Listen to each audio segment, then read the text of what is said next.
le chemin depuis Los Angeles vers le service Microsoft.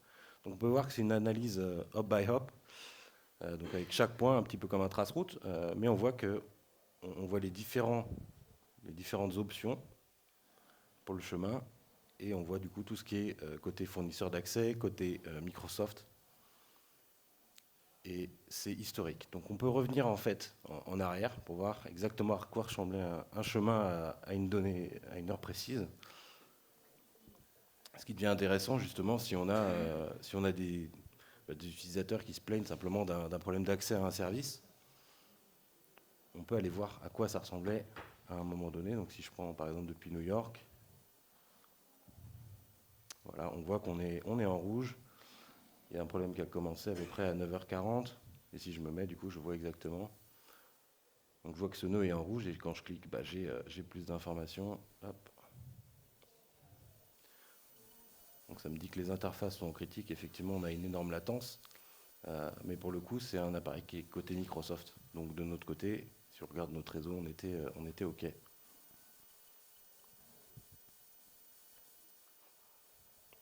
Donc ça, c'est un premier, on va dire, use case de la plateforme où, du coup, on a, comme je disais, énormément d'éléments très hybrides. Et c'est ce qui nous permet, du coup, de faire ces approches de cartographie, de dashboard, en fonction des systèmes critiques. On peut aussi faire des dashboards, du coup,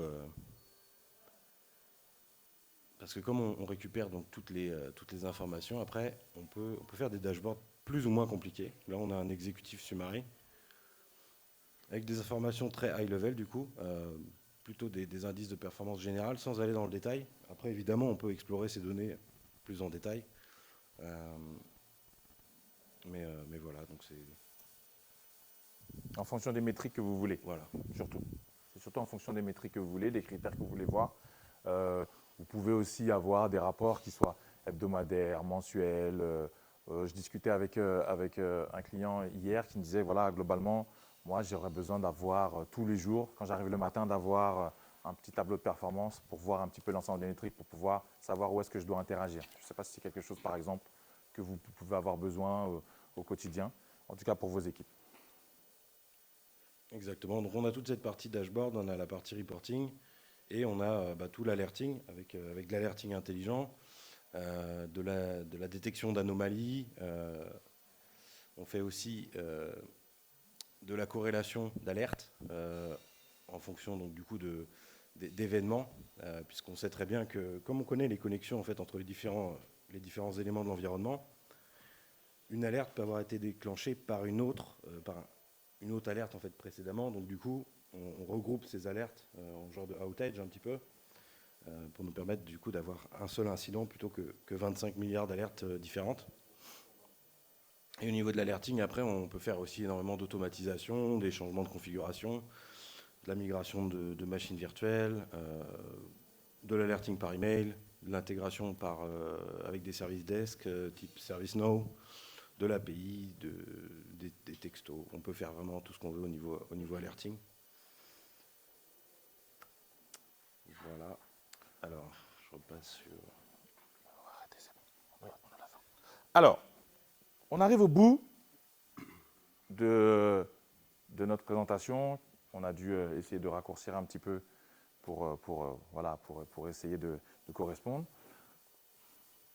On est présent sur le stand, donc je vous engage à venir sur le stand pour discuter plus en détail des différents besoins que vous pourriez avoir. Vous aurez nos différentes coordonnées, différentes approches, et on peut écouter également vos différents besoins. Juste, je vais terminer. Comme vous savez, pour ceux qui étaient au début, je vous avais dit, il y a des cadeaux. Très rapidement. Je vais poser une ou deux questions. Première question, d'où vient le... Oui. On peut poser les questions. Je vous en prie. Je vous en prie. Sur la vue valeur ajoutée utilisateur pour 365 que vous avez présenté. Oui. J'ai deux questions si vous me permettez. Je vous en prie. Comment on arrive à cette vue? Est-ce que c'est de la pure découverte à travers des œuvres qu'on déploie et donc à partir de là on a des informations?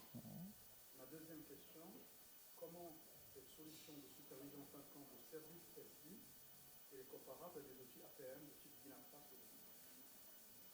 Alors au niveau on va dire de la découverte de l'environnement, donc on a effectivement un agent SolarWinds qu'on peut utiliser, mais qui n'est pas obligatoire.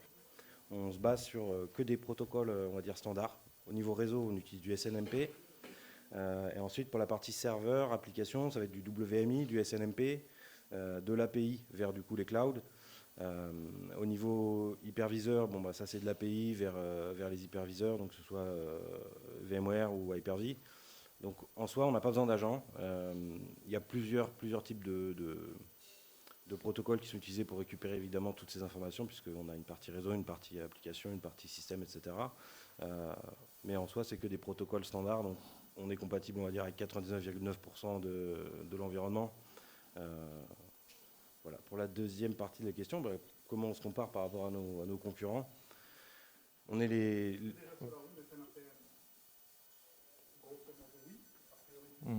On est capable de... Oui. Alors après, sur cette plateforme HCO, donc Hybrid Cloud Observability, au niveau applicatif, on va pouvoir faire de la performance d'application, mais pas forcément du real-time user monitoring.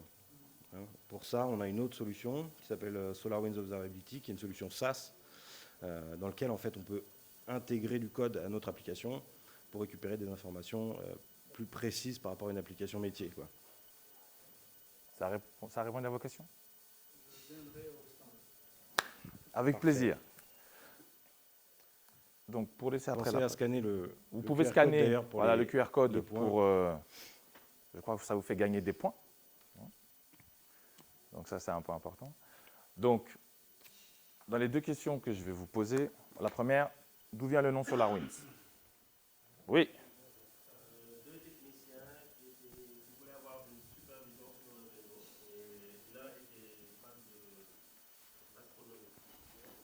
Excellent, bravo, on peut l'applaudir.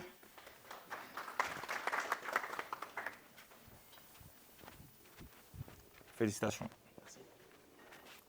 Autre question, ça sera la deuxième et il y aura, on organisera pour le troisième cadeau un concours sur le stand, donc ça vous apprendra, donc vous allez venir sur le stand.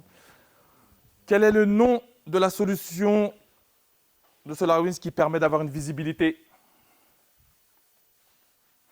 Oui. Non. Oui, qui veut dire?